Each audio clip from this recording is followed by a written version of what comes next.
Okay, hvad skal vi sige? Vi gør bare ligesom Tom Cruise. Hej alle sammen. Sommeren er her næsten, og vi er her for at starte den. Randers Hotties har taget... Hej alle sammen. Sommeren er her næsten, og vi er her for at starte... Hej alle sammen. Sommeren er her næsten, og Randers Hotties er her for at sætte den i gang. Det har taget vores team mange timer at kreere den her. Der er rigtige mennesker. Der er rigtige sider. Og den er eksklusiv kun til samlingssalen. Så jeg håber, I nyder den, for den var lavet specielt til jer.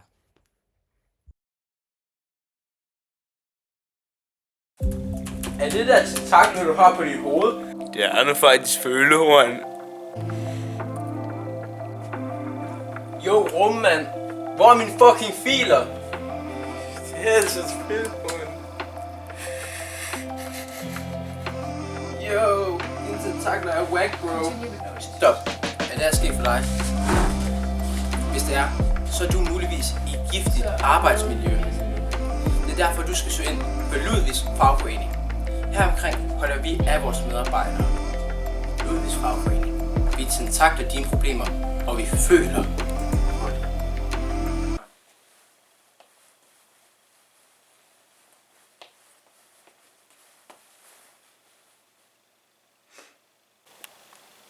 Køb 5 brugstejler.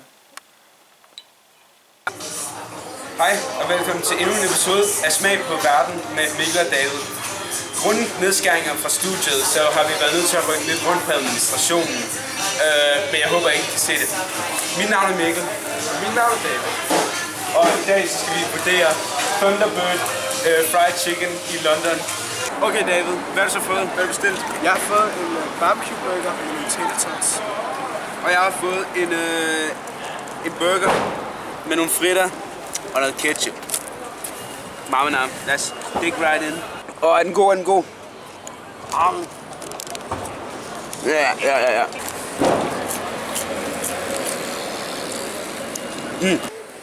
Er det Cajun fries? Wow. De går, min kylling! Må jeg smage din frækkert?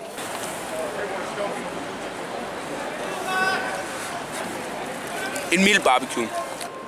Wow. Lå den John? Nej! Hvorfor gjorde du det? Mit bukseben!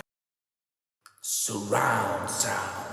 Krone all around you.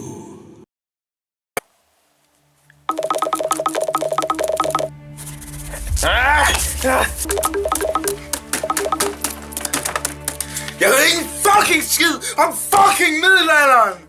Hvis det er, at vi ikke får et 12-tal i vores historieopgave, så bliver vi nødt til at tage året om. Nej! Med mindre.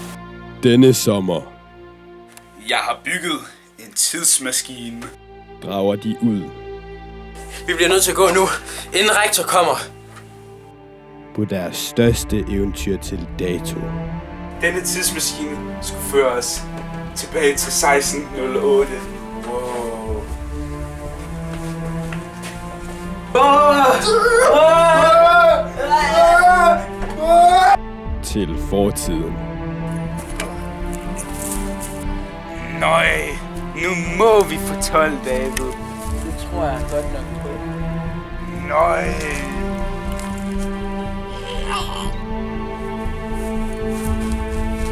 Kommer de til at klare testen, Mikkel, prøv lige at sætte det der.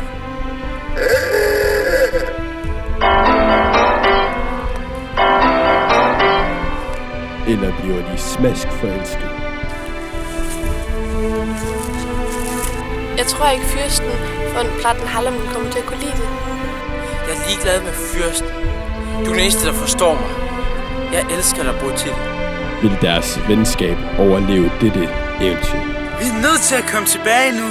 Det er ved at blive farligt. Men vi må redde Botil. Hvorfor er det plat? Bare kald mig navn. Bid på krogen. Middelalderen.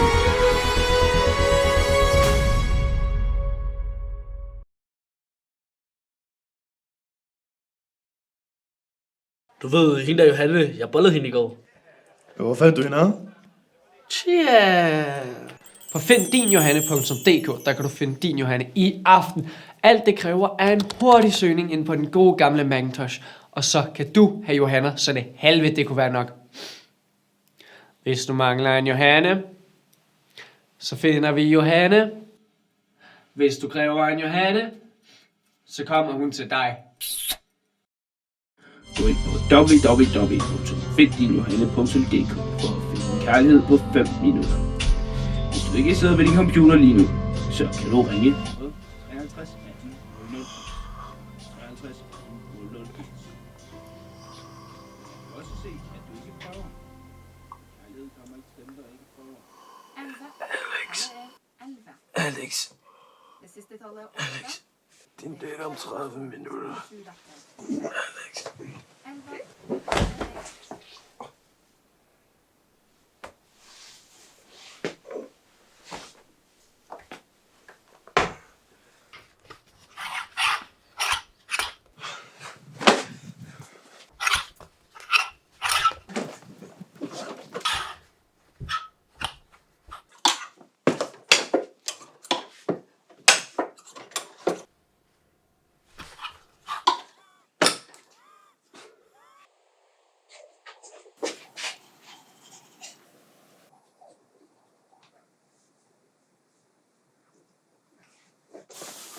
Se senere, JB.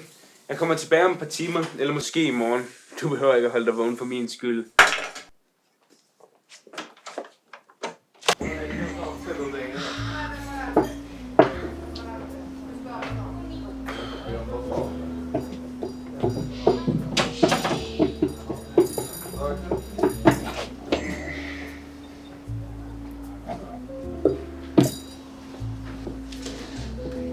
Hej. Hej.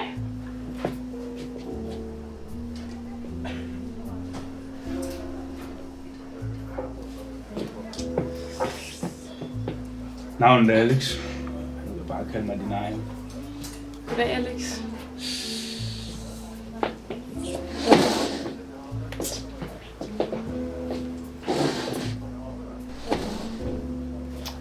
Så... Hvad studerer du? Sørgemås. Kunst. Spændende. Tjener? Ja, en cider til mig og... en cider zero til damen. Ja. Nå. Jeg har altid set mig selv som en fri sjæl. Kreativitet strømmer til mig. Jeg tror vist nok, det var Immanuel Kant, der sagde, at være...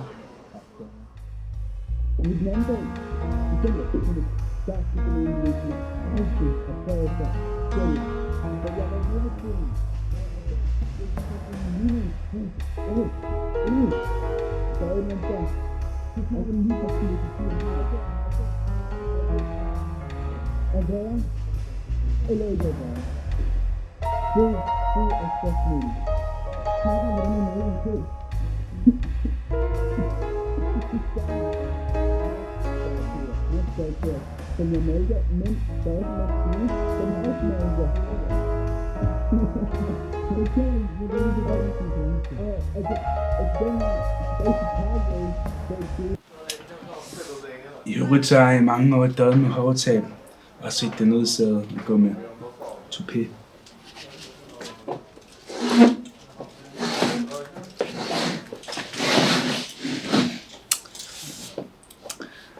Du ser forrygende ud i aften. Ja, det er nok den bedste date, jeg har været på længe.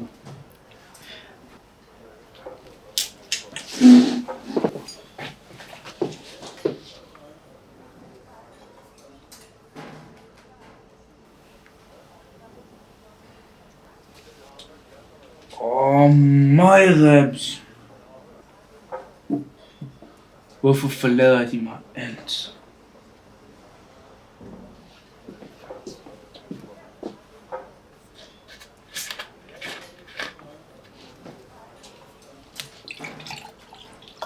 Laver du så? Chiller med mine boys. skal sige...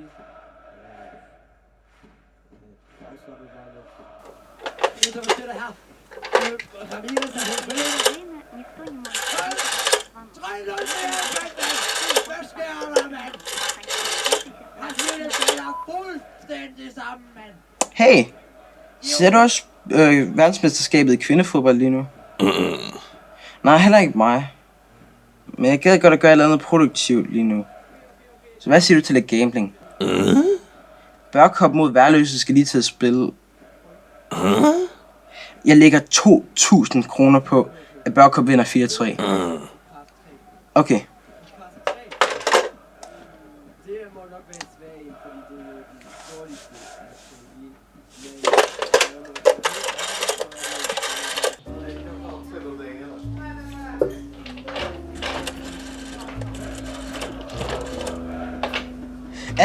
Alex, jeg har muligvis lige vundet 2.000 kroner. Det skal fejres, mand. Med coke? Med det hele. Mød mig på bodegaen om 15 minutter.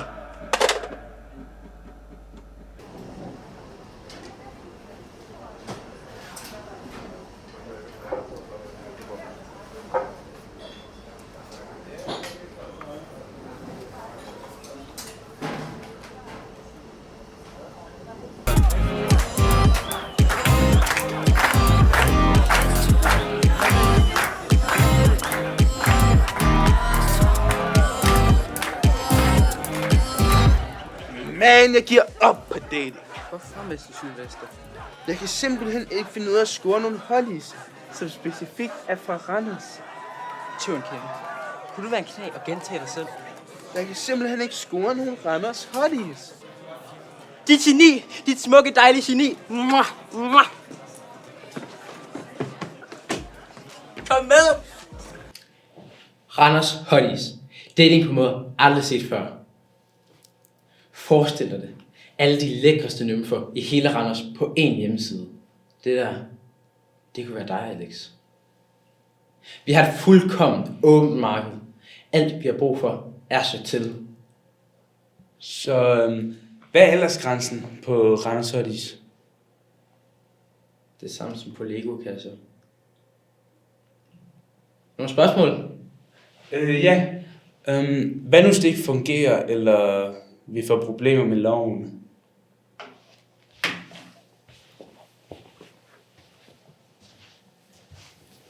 Hey. Stol på mig, passe mand. Okay. Lad os så komme i gang.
Og så skal jeg bare bootstrap den her backend, så vores firewall ikke bliver decifreret af cyberspace.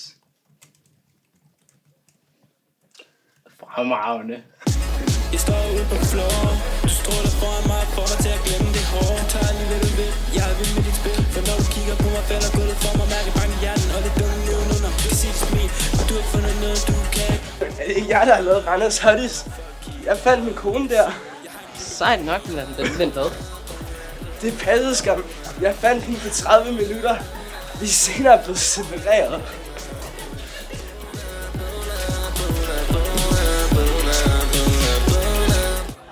Nu er vi vist ramt toppen, gamle Jans. Er du klar, Alex? Ja, man. Fedt. Der slanger i græsset. Hvis du tror, du er noget mig, så sig siger jeg halli halløj. Du har verden i din hånd.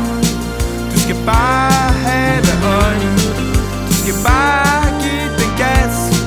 Med lidt knofedt og lidt bas. Vi har ventet alt for længe. Nu er det tid til at få penge. Jeg føler ikke presset. Vi skal bryde ud, vi skal nå til tops. Vi skal føre an, ikke følge trop. Ikke løbe på et nej, så du bare er kvart. Vi kan gøre Vi har næsten vundet, Alex. Alt vi mangler er at få ham på findijohanne.dk. Jeg har allerede løst det, JB. Tag lige et skridt væk fra kagen, du. Hvad snakker du om? Ja, jeg opkøbte Find din Johanne tidligere i dag. Så Harry kommer op og leger med de store drenge. Er så gutter? Hej. Mene, jeg er lige kommet. Ja. Men nu er vi med sanden blevet partner, hva'? Hvad har du at sige til det, JB? Tja, egentlig har jeg mest lyst til at pille bussen, men at gå den af. Men det er vel også fint nok. Skulle vi ikke sætte os ned? Lad os.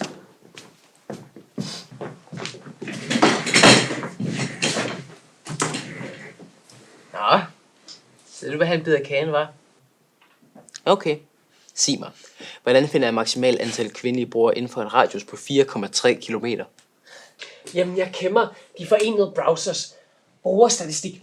Og så tager jeg medianen på de forrige numeralers og sender dem til marketing. Imponerende taktik. Men sig mig, hvad er din strategi angående estiske firewall breaches? Simpelt. Min nevø, Laurits, han kan gøre det med bind for øjnene. Og derefter så tolker jeg bare mainframe proxy server for at derefter reroute DDoS algoritmens router til security mode for bagefter at pege defense routeren mod Estland. Okay, din fucking snørbukkel. Hvad har du så tænkt at gøre, hvis når vi når op på 1 million brugere, og Arne Pension endelig træder i kraft? Simpelt.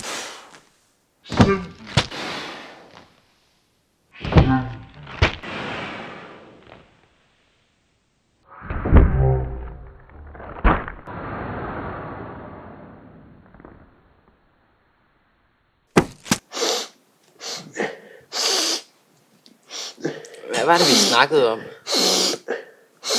Deliberately heated by my mother in the microwave. My body can handle the heat of the microwave. At the age of 28 days, I was...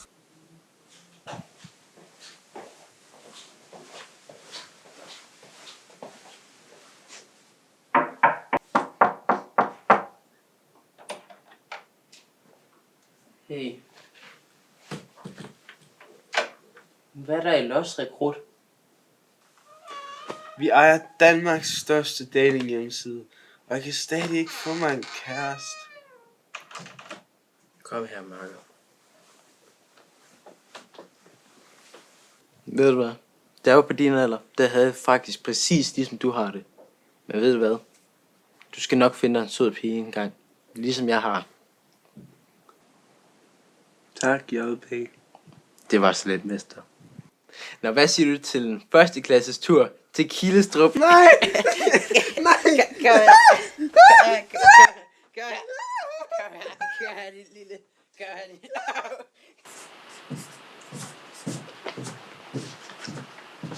Du kan ikke stole på JB. Han er ikke andet end en pålidelig charlatan, der ikke egner sig til at drive en forretning af den kaliber, vi kører her. Jeg ved nu ikke. Vi grundlægger firmaet sammen. Indse det. Han er ikke andet end en simpel ludoman. Og desuden så lugter han af Adidas body spray. Din udmærkede parfume. Tænk over det. Jamen det er for sent.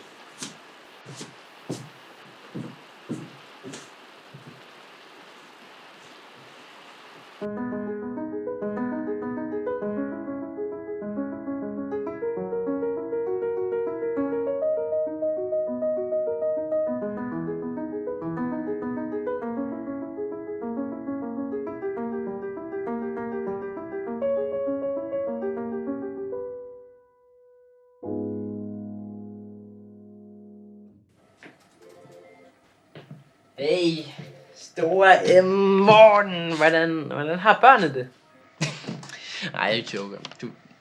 Du ved, hvorfor jeg er. Samme som det sædvanlige. Det kan du tro. Hvad siger du til, at vi lægger 1% af min aktie på rød? Afvist.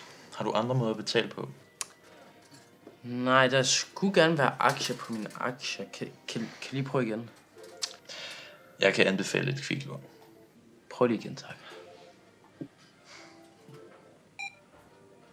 Nej. Prøv lige igen.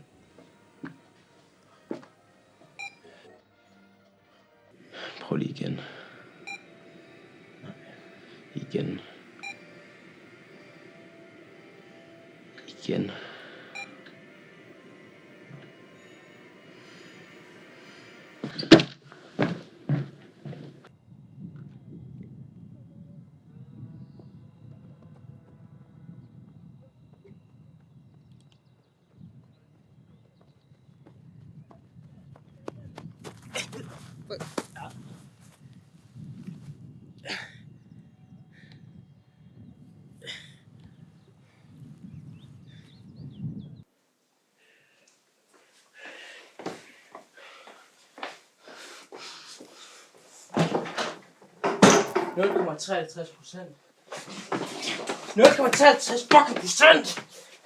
For 2 timer siden var det 33.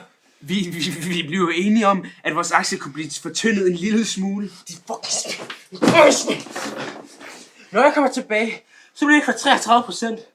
Så bliver det på det hele. Skaff dig selv en advokat, Killing. For næste gang vi ses, er det i retten.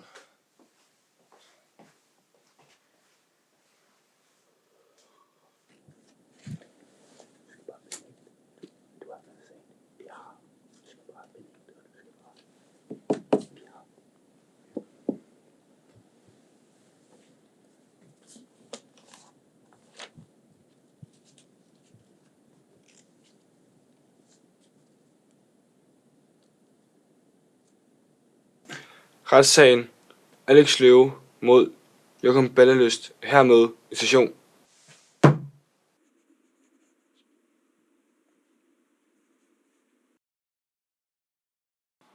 Ja, Isabella, jeg vil mægtig gerne have en skilt mand i slut 30'erne med hårde tab rygproblemer til at ægte mig lige nu og her.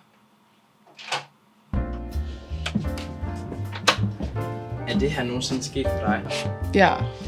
Så har vi lige hjemmesiden til dig. Randers Hotties åbner nye døre for dit kærlighedsliv. Alt det tager af et klik på den gode gamle IBM, for at du kan komme ind i en ny dimension af kærlighed. Ved du hvad det bedste er? En mand i slut 30 med hårde tab rygproblemer.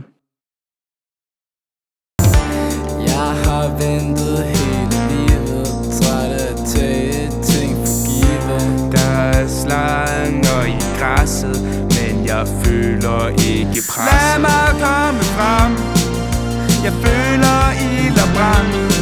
Der er noget i min krop, som ikke holder op.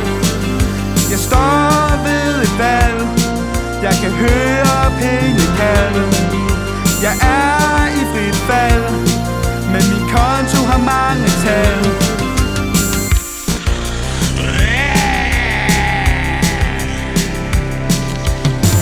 Vi skal bryde ud, vi skal nå til tops.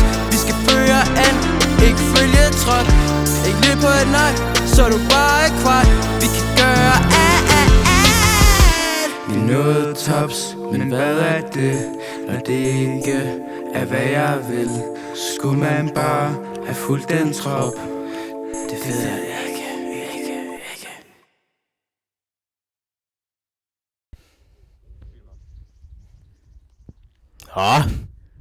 Det var så videre på krogen for denne gang. Sikke en tur! Men vi er ikke helt færdige med dig endnu. Vi er nemlig meget stolte af at kunne annoncere vores allernyeste produkt inden for Bid på Krogen franchise. Nemlig Bid på Krogen Laserdisc! Danmarks sjoveste film med alle de karakterer du kender og elsker fra den første Bid på Krogen.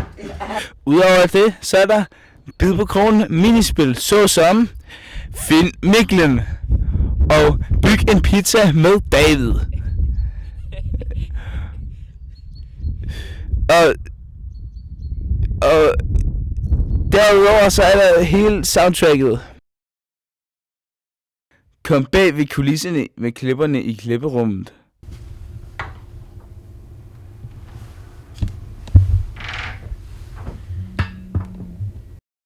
Og få eksklusivt interview med instruktørerne.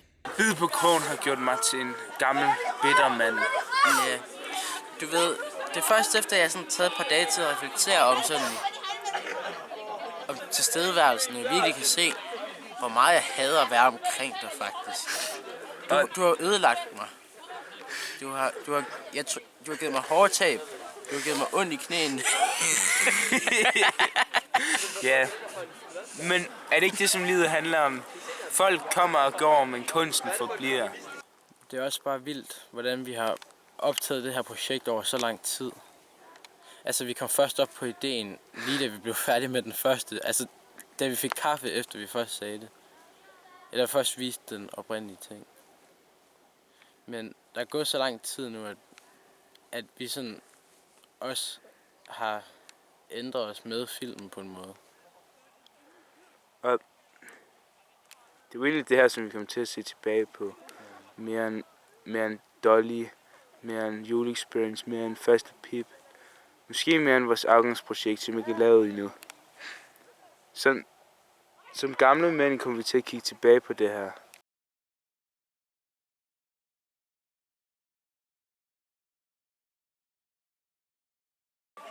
Vi håber, I kunne lide Bid på krogen. Vi håber, I kunne lide Bid på krogen. Hey, fuck af. Du skal helt lade være. Ja. Og vi håber, at I vil se med til næste gang. Tak for i aften. Og god weekend. Ikke weekend. Godt liv. Ha' et godt liv. Og have et godt liv. Ha' et godt liv.